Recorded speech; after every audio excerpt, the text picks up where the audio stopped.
Hi friends, అందరికీ నమస్తే. ఇవాళ నేనైతే షార్ట్ ఫిల్మ్ వీడియో తీయడానికి వచ్చిన. అంతలో నా కెమెరా రెడీ చేసుకున్నా. అంతలోనే మనకు టీ వచ్చేసింది. ఆ టీని తాగి ఆస్వాదించి చూపెడుతున్నా మీకే. రజాకన్నని కలిసా. రజాకన్న సీన్ చెప్తుంటే చూస్తూ ఉన్నాడు. ఇచ్చి పడేస్తాను చిన్న కామెడీ చేశాడు. అది రజాకన్న ఇందులో డాక్టర్ క్యారెక్టర్, అంటే ఇది ఫన్నీ మూవీ. అంతలోనే మా డైరెక్టర్ అందరికి చెప్తున్నాడు.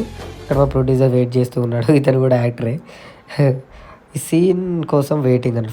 ఫస్ట్ సీన్లో నేను వెయిట్ చేస్తున్నా, అంటే ఇక్కడి నుంచి తీద్దామని, చిన్న చేసుకుందామని. ఫస్ట్ సీన్ అంతా రెడీ చేసారు. ఫస్ట్ సీన్ జరుగుతుంది. అది టేక్ 1 కాలేదు, టేక్ 2లో మళ్ళీ చేసారు. మళ్ళీ తీసాను. ఓకే ఫ్రెండ్స్, ఈ వీడియో అయితే పూర్తిగా లేదు. ఈ వీడియో మా ఫ్రెండ్ గారు తీసిండు. ఈ సీన్ వరకే ఉంది. వాడు వేరే వర్క్ ఉందని మధ్యలోనే వెళ్ళిపోయాడు. అంతవరకు మన ఛానల్ని సబ్స్క్రైబ్ చేసుకోండి.